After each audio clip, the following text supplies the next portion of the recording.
Hello and welcome to Board Stupid. My name's Wayne. And I'm Matt. And you'll notice in front of us we have what's widely considered one of the best games released in the past decade or so, which is Dune Imperium. Yes, and we're gonna do a Dune versus Dune today. Dune versus Dune. Yeah, we're gonna just discuss a little bit about the game and discuss what the difference are between the two and which one you will have to pick if you're looking to buy one. Yeah, or, exactly. If you already have the original one, should you buy the new one? All of these questions and more we will discover after the jump.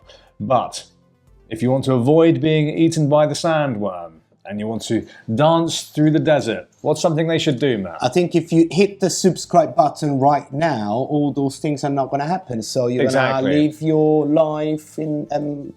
it's famously in the Dune lore that if you subscribe to Board Stupid, the sandworms do not eat you. It is. Yeah, it's one of the prophecies. One of the prophecies of Dune. Exactly. And if that's not enough for you, we've got a very special little discount code in the description below if you would like a wonderful new set of t-shirts or casual wear from our friends at Into the AM. Please check out the link for 10% off.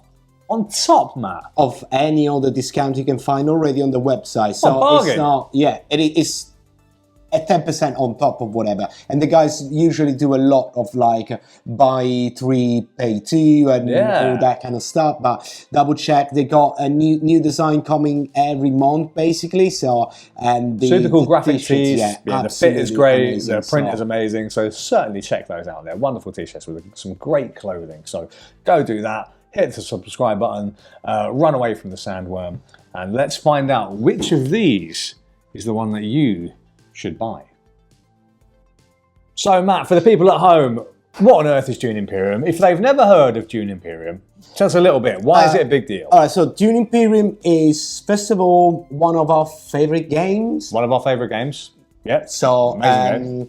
And it's basically a deck building, work placement game. Yeah. That's what it is. However, it's one of the best of its genre. Yeah. And this is completely detached from the theme. I mean, it's a very good game, even if it was whatever other theme.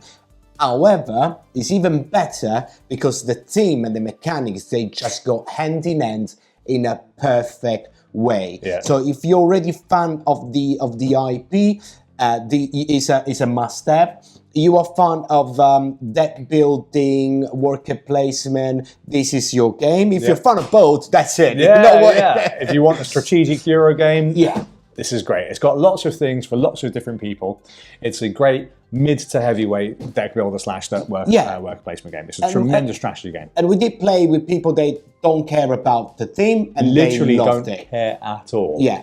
And they really like it. So absolutely fantastic. Dune Imperium came out now, 3-4 years ago? I want to say, at least 4 years ago now. While Dune Imperium Uprising is basically a version 2.0, version 1.5-ish. And the difference is this is the original game. This is a standalone expansion that plays as a core game, basically. This is where it gets confusing. Yes. Because when you look at these two things, you're like, this looks kind of similar, but it feels like if I want this, I should buy this, right? But that's not the case. This is a completely standalone product. So let's talk a little bit about the game in general, Matt. I think one of the things that makes it so good is this is a game that gives you really hard, crunchy decisions every time it's your turn, right? Yeah. You'll have your hand of cards, and what this game does really well is where you place your worker will depend on what cards you have. Yes. Because each card will tell you some spaces where the workers can go. So you'll be torn between, okay, which card do I use to put my worker out? Or what cards do I want to keep in my hand? Because later in my turn, I'll have a reveal phase, and anything left over will get me some sort of bonus. Yeah, so basically during your turn, you will play your cards, placing your workers. Getting a bunch of bonuses. Getting what the resources, all the action related to that specific position. But the cards that you don't want to play at the end of your turn will give you either money, or fighting power for the battles. Yeah. Or other bonuses, but normally, generally, it's going to be buying power or fighting power. Absolutely. And the buying power will let you get the cards from the open market, so you can buy more cards. Like any deck builder, yeah. Exactly. So you can start building your combos and stuff. And while the fights that are going to happen at the end of each round are going to be basically how you getting more points or other type of bonuses. Yeah, and the fights in Dune Imperium are bloody, are brutal. Everybody eventually dies at some point. Yeah. But it is a big abstraction of warfare, but it's done in a really amazing way, where you're throwing troops into the desert and playing cards to try and up your power before eventually you'll resolve everything and hopefully be the winner. And one of the amazing things about this game, Matt, is it's a race to just 10 points. Yes, and every point really counts. You feel it. There is ways where you can steal points from other players.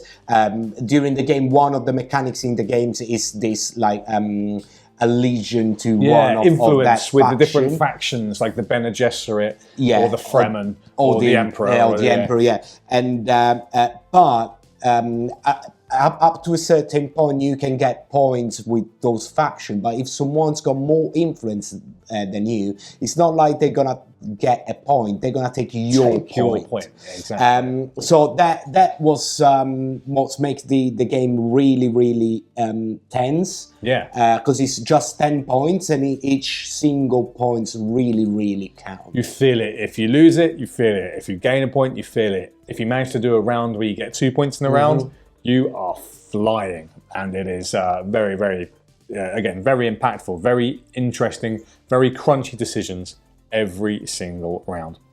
The production of Dune Imperium, I think, is great. It is I've heard some criticism saying that the artwork is a bit flat, but it's very much based off the new world of movies. Yeah, I think it's fine. More in that kind of like cartoony, slightly like more realism cartoonism, hyper-real cartoons. But yeah, all the graphics are based for the cards, the character, and everything on the new movies that are coming out. Especially Dune Imperium is based on the first on part 1, while Dune Imperium Uprising is based on part 2. And saying that, I will go and touch a little bit more about what is actually really different from the two. Let's dig into the differences. Okay, so Matt, I think one of the most obvious changes that you would find if you were to play Dune Imperium and then suddenly open Imperium Uprising is that the board is quite different. There are various different spaces and little elements to the board that make it very separate from the original board, right? It is. Probably first look is going to be like, same, but actually quite not. Different, you will start finding spaces for what they're called the spies. You're gonna find spaces for the contract.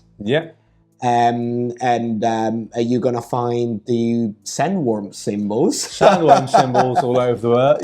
All over the board. So let's start breaking down. So what Uprising adds from the normal things, the three main mechanics are the spies. They are basically token workers that you can place in between places where they can basically, your spies can be on the lookout on a couple of different locations, and you can basically put one of your workers on one location that already been used by someone else. That makes it quite a big difference with the original one, where it's like a normal worker placement where only one worker can go on a single location. It gives you the ability to then use something that someone else could have otherwise have blocked.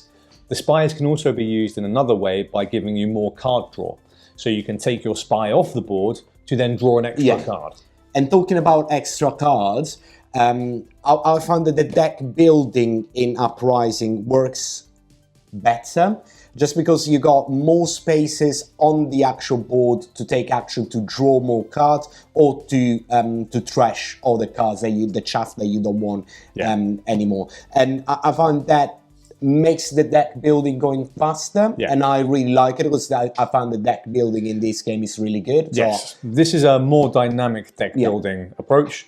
This one is a slightly more static deck building approach where it is less forgiving than this one. So once you start buying cards, they're probably going to stay in there for a while. Yeah, exactly. As you said, it's more dynamic. You can go faster so you can build more combos. I find it more interesting, because deck building is one of my favorite things, and the more I can do, the better it is. The basic cards are less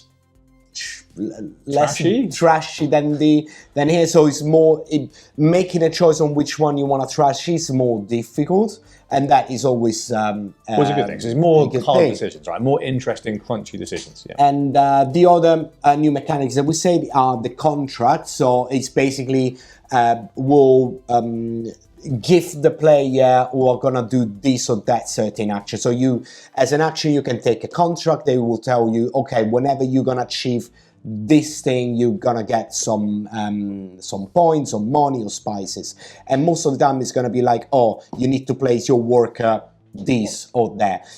That makes it again more dynamic, because maybe I got not interested at all on going to a certain location. However, the contract will push me to do it and create different dynamics within the other players. Absolutely. Sometimes those contracts can make a location that you were previously completely uninterested in really appealing. Yeah. Because actually, by doing this contract, you'll get this extra resource, which in addition with this will let me get this, and then let me pull off my combo, right? It can really change the game. Absolutely. And the last big things that is not present in the original game are the sandworms, and I love it. Like you can't have Dune without sandworms. So sandworms basically will help your army in battle, and if you win the battle with a sandworm, you're gonna double up your income from that specific battle, and that means a lot, because again, as we said earlier, it's just 10 points. So if on a battle you made 1 point or 2 points, or 2 points or 4 points, that is a big huge difference. Deal. If you're getting 1 or 2 spice, that becomes 4 spice, which you can then use for everything else. There was a game that we played, Matt, where I think I won a couple of games early with the sandworms, and that gave me so many resources. Yeah, exactly. It really set me up for the game. So it's very important, I think, the sandworms in this game. I heard that some people find it like a little bit too overpowered. Or swingy. I think it's thematic.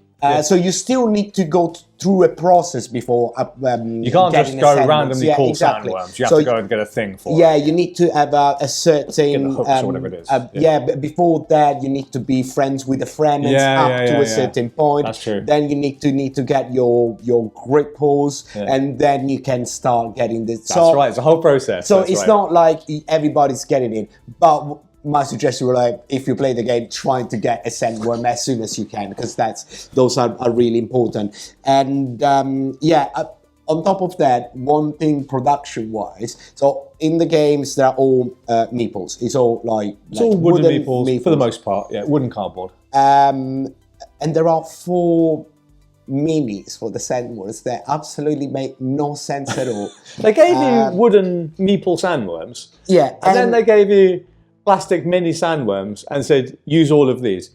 Frankly, I would have rather all be wooden. Yeah, I would have preferred just all wooden, and then maybe buying an expansion a pack for all the whatever. minis. Yeah, minis are absolutely pointless in this game. But hey, that's a weird choice. Weird production choice. I have no idea why the guys did it. Direwolf, if you're there, please let me know. I mean, don't get me wrong, the minis are absolutely gorgeous, but I don't understand why. Yeah. Anyway, there's another thing I want to talk about, just very briefly. You talked about the sandworms being another thing. This game also includes the wall around Arrakis. Yes. So around Arrakeen, I think it is. Yeah. So there are 3 or 4 locations that are inside the city, and at the start of the game you have a wall in front of that city. That means that if the difference between these two, again, your battle cards are basically named after a territory. It's just making it more thematic, like, oh, you're fighting in here or you're fighting in there. Yeah. Well, in here, it's just normal. They do have names, but they're less impactful. Yeah. It's less important. Going back to the wall, so you're going to have these three locations, I think, inside the city. Then if the wall is up, you cannot use your send wall. Yeah. So you need to go through another process that will let you destroy that wall. Blow the wall up. To make your worms able to fight in those locations. Which I think is tremendously thematic. Obviously goes along with the story of Dune. Yeah. Obviously I played Paul Atreides in the last game, so my first thing was, how do I blow up that wall? How do I get my that was great. That was great. Yeah, I love that. Yeah. Super. So yeah, again, another little addition to the game, and I think that's very, very nice. Yeah. Any other big differences between them, Matt? What I will say is, well, it can be swingy toward the end more than Dune Imperium. Dune Imperium. Dune Imperium is very much 1 point. I got 2 points. I got 1 point. Uprising, with the fact that you can double up your points with your worms. Toward the end, in the end game, you can literally probably do like 4 or 5 points altogether in one single turn. But again, that's thematic. It's just like you trying to save all your resources to have like a very big swing at the end. It also gives the ability to have big comebacks from behind, I think. Yeah. So if you manage to set it up right. Yeah, and I really enjoyed it. Yeah. All right. Should we dig into, I suppose, some more general preferences, Matt, about what let me add a couple of more things. All right. So first of all, if you got the original one and you got the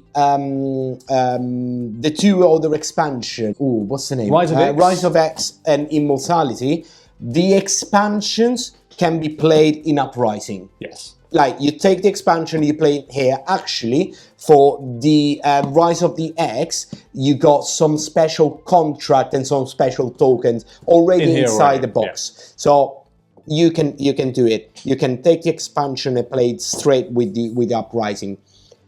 You can take all the leaders from here and put it in this box as well. So you can play with the original leaders and this one. You can, in theory, mix up all the cards from the original game to here. I wouldn't. I'm I think that not really sure if I will do it. But you could if you wanted to. But the character probably yes, maybe, if you are really attached to some characters, you can definitely do it. What I would say, I feel the characters from Uprising are slightly better, more interesting, more interesting, and some cards got like a tree that you need to follow. Yeah, various other things you can do with them.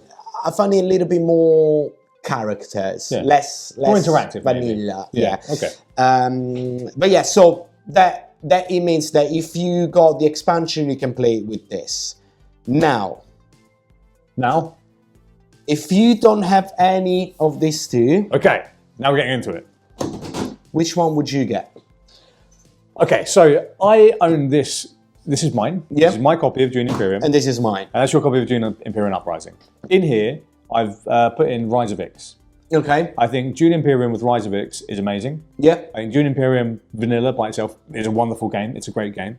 If I didn't own either of these, without a shadow of a doubt, this one. A couple of reasons why. This has, in the base game, already the additional content and crunch that I wanted from Rise of Ix. Yeah. Do you know what I mean? So yes. I loved Dune Imperium. When I got Rise of Ix, I was like, that improves an already great game. But this comes with that kind of built in that. Yeah. Like, there's that for sure. Also, what Dune Imperium Uprising does is it adds a couple of those extra thematic elements, which, if you're a fan of Dune, makes it even better. Yes. So, like you said about the sandworms and the wall and how that works and the process, that is also fantastic. So definitely that. I also think, I'm going to roll off a couple of thoughts while they're on my top of my head. Go on. This is the more forgiving game than this. Yes. So the fact that you can have bigger swings, this one, if you start, there's a small margin for error here. Your deck build, if you don't get your deck building right at the start, or you go to the wrong places, you're cooked. In Dune Imperium, because you have the ability to, in Uprising, because you have the ability to go to places where other people are, that's already forgiving. Spies, with your spies, exactly. That's super forgiving. Doesn't exist in the original. The ability to trash way more cards and draw way more cards, that helps you get through your deck and get rid of all of that chaff that you've built up. So again, that makes it a much more forgiving game. I think if you want a punishing Dune experience and you're not concerned about the extra fluff, and if you can get it cheap, maybe get the original Dune Imperium. But that's the only circumstance that I'd recommend this over this.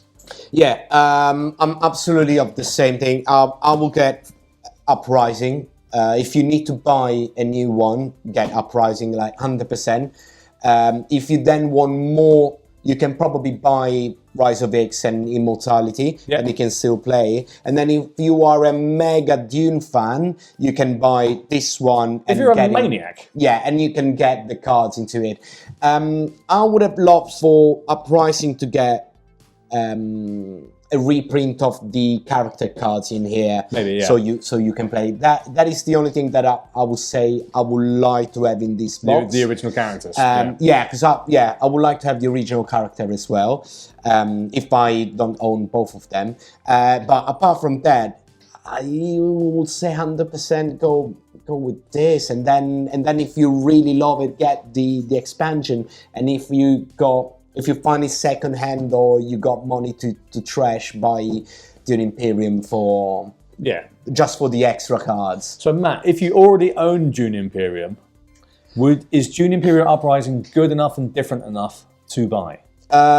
If you love the theme, I would say sell it second hand and buy Uprising. If you don't really care about the theme and you already got it, you don't really want to spend any money, you're fine with Dune Imperium. It still stays one of the greatest games in the last 10 years. Exactly. I mean, Dune Imperium is an amazing game. So we're talking we're going from 8.5 to a 9.5. I mean, we're not talking a 6 and a 10. It just it's marginally better, but those margin makes a difference, at least for us, I guess. Yeah, absolutely. I think I'm of the same opinion. I think if you have this, you're fine with it. I don't think you need to buy Uprising. If you really want something extra and you feel like actually you want it, sell Dune Imperium and get Uprising if you need the money. I don't think there's too much of a case to own both, unless, as you said, Matt, you're a maniac and you really want all of the Dune content, then that's if you're a collector, something like that, I will. But that's the only reason why. Otherwise, if you need to start Uprising, and that's it. Yeah. So, Matt, should we take it to the outro? Yeah. So that was our video on Dune Imperium versus Dune Imperium Uprising. But what do you think? Have you played both of these fabulous games? Please let us know in the comments below, and let us know, do you agree with us? Do you think this is clearly better? Because I think from our perspective, this is objectively the better game. Yes, I think it's like if you're going to buy one of them, buy that one. I don't think there's a case you can make to us where you say you'd rather buy this over this. No, not at least not for us. No, at least not for us. Yeah. Unless you deliberately want the more punishing experience, then maybe that. But again, I think that's just a better game. So, but let us know, do you agree? Do you not agree? What is the best Dune game? Do you like the original game from the, is it the 70s now? 70s, 80s, the original board game? Oh, wow, yes. We need to take that one out and dust that one off and get that on the table. Let us know in the comments below. And again, just to make sure you don't get eaten by the sandworms or go crazy from spice overdose, hit the subscribe button. Protects you from all of that. Now. Yeah. It's in the prophecy. You click it. In the prophecy, and you will be the chosen one. Click on subscribe. Make sure you check out the rest of our videos, Matt. And don't forget to check the Into the AM link into the description. And apart from that, I think that's it. Catch you again real soon. Ciao.